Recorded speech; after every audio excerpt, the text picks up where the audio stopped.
Welcome back to the Independent Investor Channel. My name is Ryan. We're filming from New York City, New York, the Big Apple.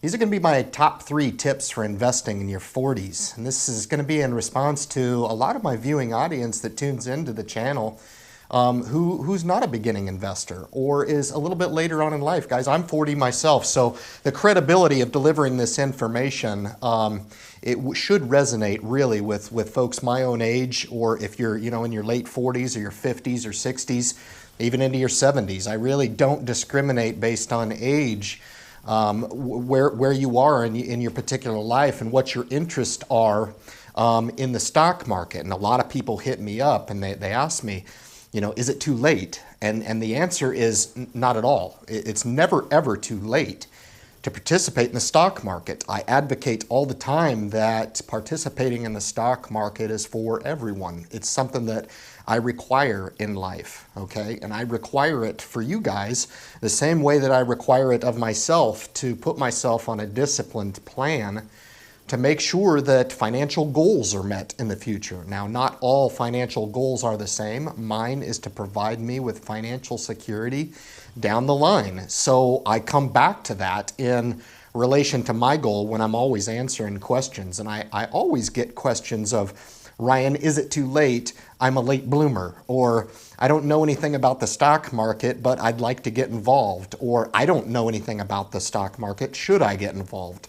My answer always, I think, surprises a lot of people. I'm not one of those folks that would sit there and tell you that the compounding effect can't help you, okay? It can. It's not going to help you at 47 the way that it can help a 21-year-old. And I think most of my viewing audience in their 40s, 50s, and 60s can acknowledge that, all right? But one thing that you guys have that my younger investors typically don't have is some life experience and some perspective on, what they want out of life, all right? So, the first tip for you guys really just to understand, is it too late? My answer to you is absolutely not, all right? I think a lot of people who it might be too late for are those folks that have been with a financial planner for 20, 30, 40 years, and they just, it's way too scary of a prospect to change their situation. Should they? Yes. The fundamentals and the mathematics do not add up. But they have such a vested interest with, their financial planner, especially if they've been with them for 20, 30, 40 years. They've got you. They've got you. And I'm sorry to break the news to you guys, but if you've been vested in a situation like that, you've paid for that level of service. There's no doubt about it. But the prospect of changing that late is too late for you. And so when folks are hitting me up, is it too late? The answer is no, because I think somebody starting at 47 years old, even though they're starting a little bit later on in life, I can start you correctly, all right? And my point is, a lot of people don't ever end up investing correctly in the stock market in the way that I recommend, and that's through a self-directed account. It's really just that simple, and they end up wasting a lot of money over their life, all right? Now, the number 2 tip for investing in your 40s, 50s, 60s, 70s is the rules still apply, okay?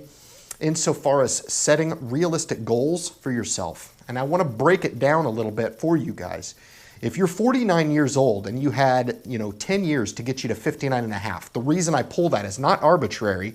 That's the Roth IRA eligibility date for withdrawals from the account tax-free, okay? So if you had 10 years to contribute and you say, Ryan, I have plenty of money, I'm good, I want to go into a self-directed account, no problem, all right? You'll keep all the profit for that 10 years, all right? Assuming that you can max fund that, you're going to be at, $55,000 of contributed value over that 10 years with zero accumulation. Let's say over that 10 years you were able to double your money. Now, in the sense of the rule of compounding and the rule of 72, you should be able to get some accumulated value out of that account, all right? Especially if you're scaling into it, all right? So let's say it ends up getting to $100 or $80 or $100,000, maybe a little more. Maybe you get a good market condition or a good market run over 10 years. I or anybody can't forecast where the market's going to go.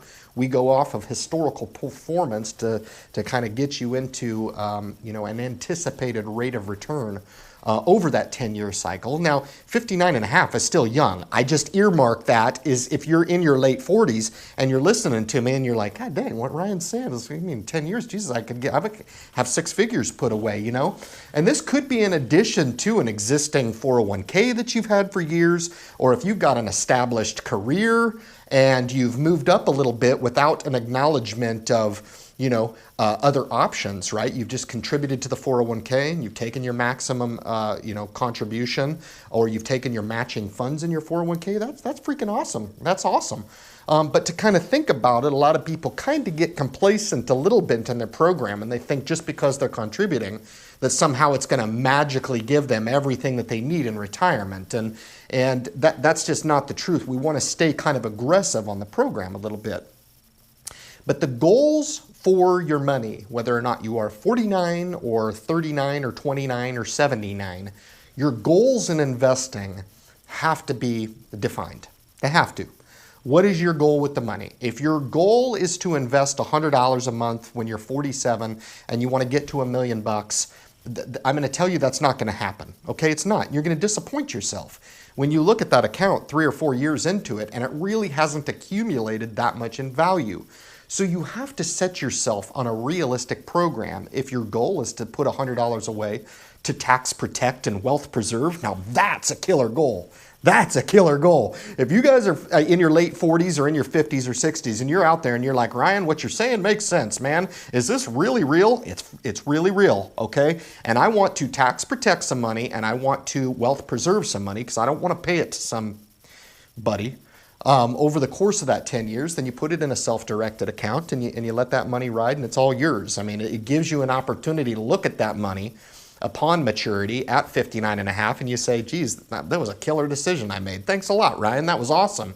And you can reflect back on that decision and you can say, I want to let it ride for a little bit longer, man. I'm happy with my 100 grand or my 125 or 150, whatever the market returns to you, but you want to let it ride for 5 more years. Let's say you want to let it ride until you're 65, right? Let's say you want to let it ride until you're 70. You don't need the money, all right? You don't need it. And you let that money ride, but you're basically putting yourself in that decision, all right? Now, the rules that still apply to you as well on the risk tolerance side of the house, I would actually expect that the little older that you get, the more risk tolerance you have. Now, there's a couple caveats to risk tolerance in your 40s, 50s, and 60s, all right? You cannot come to me and if you're 55 years old and you want to invest in the stock market and you don't have any savings built up at all and you say, Ryan, I'm a 10 on the investment scale, help me with the sheer reason of accelerating profits to somehow get you to some magical number. Guys, I'm not a magician, okay? I'm not the sharpest tool in the shed either, all right? I'm just a self-directed investor trying to give you guys the most practical, usable information out there, all right?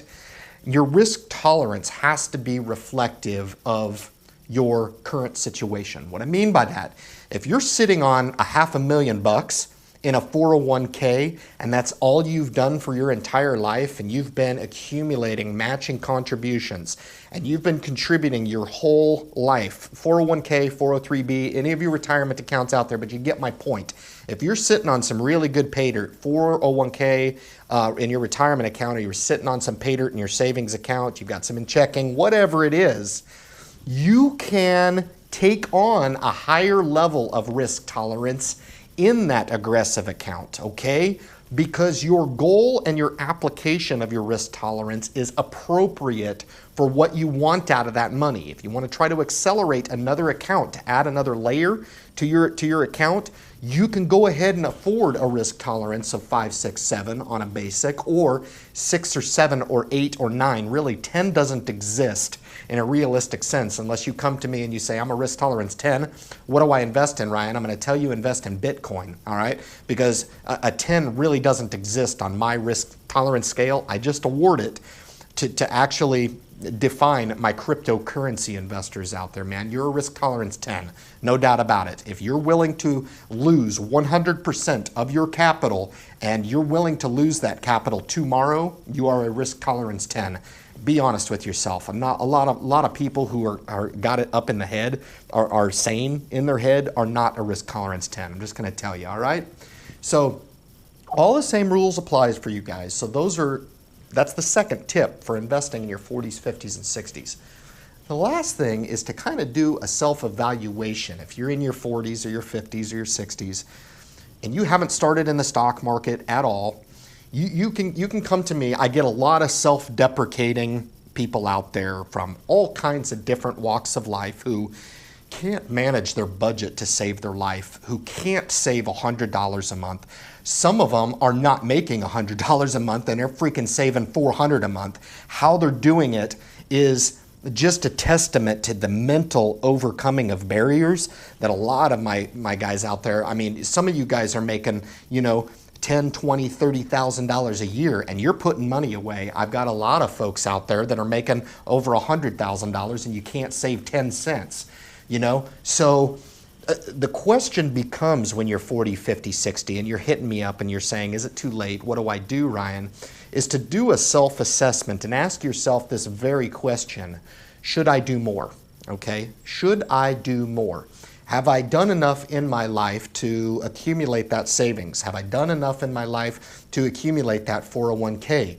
Do I have the opportunity to take some of my earned income and put it to work in a Roth IRA? All right? And it becomes the question of whether or not we put you into a self-managed traditional account or a self-managed Roth IRA account, depending on your age. I advocate for the Roth because, again, we cap that tax bracket at 0, and you're close to 70 and a half. And in a traditional, they're going to require minimum distributions take place at 70 and a half. But the question becomes, should I do more?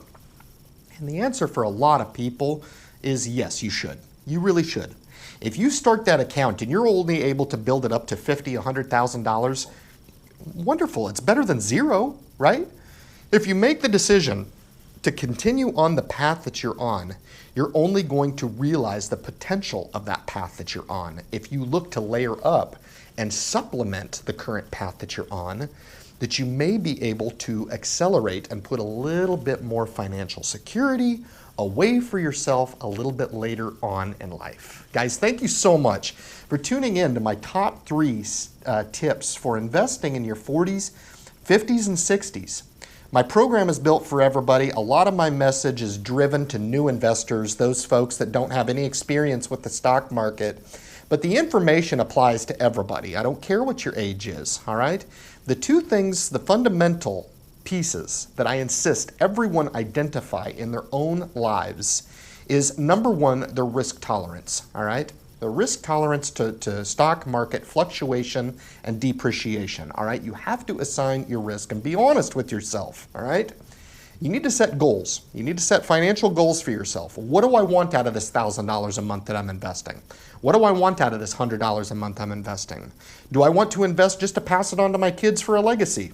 I'm going to tell you guys a secret. If you guys have tuned into my this video message up to 14 minutes, I'm going to tell you what.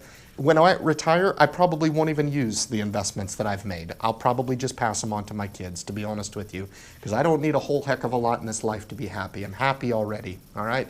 This is just to provide the financial security to me and my family and to provide a legacy for my family going forward, guys. That's just an insight from my particular life and give you guys an idea that it's not always about the freaking money. It's not.